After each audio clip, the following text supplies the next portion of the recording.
LeBron James won the award for, what is it, best record-breaking performance? Yep. Okay. Now, I'm going to point this out because I didn't watch bits and pieces, mostly on the phone, of the show. But I will tell you that that's in any conversation. He did break Kareem Abdul-Jabbar's all-time scoring record. And I would say the amazing part about it is that LeBron James scoring has not been considered what he does best. He did play for the record, obviously, early on in the season. Watch the games. It's kind of obvious. Okay, he didn't play much defense. He didn't pass nearly as much. He was trying to get the record. Okay. Is that a better record-breaking performance than Aaron Judge hitting more home runs than anybody in the history of baseball who wasn't a steroid guy? I would say Aaron Judge's record was the best. But what's amazing is, instead of using that moment to talk about breaking the record and different baskets that were made and passing Kareem and what it meant to be a Laker. I mean, of all the things, he's a Laker who broke another Lakers record, right? And again, I didn't watch every second of the deal, but I don't remember the point where he goes, looking up at those banners and seeing Wilt and Kareem and Mikan and Kobe and Magic. No. He did what I guess we expect our star athletes to do. He talked about himself and announced last night that he wasn't retiring. I don't care how many more points I score or what I can or cannot do on the floor. The real question for me is, can I play without cheating this game? The day I can't give the game everything on the floor is the day I'll be done. Lucky for you guys, that day is not today.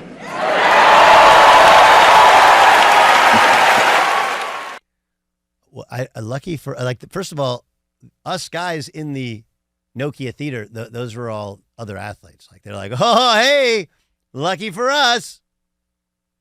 So he announced that he wasn't retiring when no one thought he was retiring. That's a weird one, right? I didn't know. I mean, and even Colin kind of clowned him, and Colin is definitely, I'm not sure if, if Nick Wright is capable of it, but man, they're definitely on Team LeBron. But that was strange. But it's one of those things where anybody who's been through a moment where you've left a company because you didn't get along with your boss, or you've left a relationship, what do people always say about their ex-boyfriend or girlfriend? Especially boyfriend. They always say, well, he's a narcissist. He's a narcissist. And I would say, okay. Tell me more. Tell me about this narcissist. And they would say, well, you do know what a narcissist is. Personal qualities that include a very high a belief in oneself, needing admiration, believing others are inferior, and lacking empathy towards others. The narcissist. Now, it doesn't mean you're an evil human being, right? You're not a sociopath, right? You're not a homicidal maniac. You're just somebody who has, boy, you're really high on yourself. You don't really read the room, right? You need people to constantly tell you how great you are. And you feed off that, and it grows. Now, look, LeBron James can be a philanthropist. Okay, he can do good works. He can be a good father. Right? So he had his boys up there, his daughter up there, his wife up there as well. Right? The whole thing. It's an incredible family that he's built. And the things he's done with his friends, who've all turned out, I think by and large, to be winners. Right? Like, he believed in guys. They've rode with him. Many of them are doing their own things. And you can say you don't think this guy is as good as he's whatever. They're all killing it. They're doing well. But the need to stand in front of a room full of his peers and announce something that nobody ever disputed was just bizarre. But it's quite obviously narcissistic behavior and something that we have fed, right? It's part of the 24/7 news cycle. It's part of what we do here. Like, we're just as much a part of the problem as you are for consuming it. But this need to constantly talk about LeBron. LeBron. So when you surround yourself with people who you want to have that admiration, you want to feel superior to, you want them around you to tell you how great you are, and then you hear it on TV and on radio, hey, I got to, right? Oh, yeah, by the way, also a good point, there's a writer's strike, right?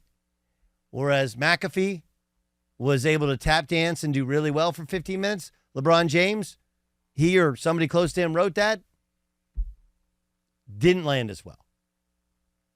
That's why those professional writers are needed. And I don't know the dispute that they're having, the union's having, but you generally cite brilliant people. Writers are brilliant people. Brilliant people. Anyway, I don't know. I was just struck by it. I didn't think it was a great moment. Is it a moment that it's like one of those, Jordan has always been criticized for during his Hall of Fame induction speech, right? He brought the guy who beat him out in high school just to clown him one more time, right? Because Jordan's a narcissist. You know? I mean, Magic Johnson, right? Like, come on. Magic Johnson's got a great smile. He's super warm. He says, you know, he can say some really nice things. He's got a great smile. It's about Magic Johnson. Wants people to kiss the ring. Why wouldn't he? Why wouldn't he? Yes, John Ramos. Is that different than having an ego? Because I was always told in this business that, you know, we all have egos, right? We all, to make it where you are, you have to have some sort of an ego to make yourself go above others that are trying to, but is that different than self-confidence? Yes. Colin talked about it earlier with quarterback self-confidence, not arrogance. I totally agree. I do. But I think when it comes kind of out of the blue and it doesn't really feel like it fits the room. Remember, he won an award for the greatest record-breaking performance. I don't even like who sat down there and goes like, we need a new award. Let's do greatest record-breaking performance. Okay. Sure. Whatever. Did what was the first round at the U.S. Open that Ricky Fowler had? Was that the greatest first round ever? Didn't they tie? Like a 63, right? Or something like that? It might have been lower than that. It might have been a 62. Okay. But the point is, there were other record-breaking performances which were pretty amazing. To me, it's Aaron Judge. You know, to me, it's Aaron Judge. And without going through all the awards, like, I think there are some awards that are in dispute, and I don't think it really matters. But it's just like we carved out an award for LeBron to honor LeBron, so you make sure he comes because LeBron has actually hosted the award show before.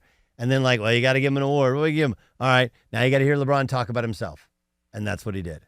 Do you think they wanted to stay away from the whole Barry Bonds? Because if you do say that, and you say he broke the single season record. They could have gone, okay, hey, you know, he's got the greatest American League record. You got the American League record, which is what people said. You know, and I would have come on and think, well, why don't we just say it like it is, which is he's the home run king, Aaron Judge is. And Shohei Ohtani is on pace to break what is the all-time record. Were you going to say something, Jay Stu? You're looking something up. You're furiously looking. I don't know. I mean, and again, I'm not blaming LeBron, and I'm not saying he's the world's worst human. He's done a lot of good things. But that was a clown show last night. That was his jerk store line. Right? You guys, do you remember jerk store line? Love that. Yeah. Jerk store called. Jerk store card. They run out of you. They run out of you. Yeah.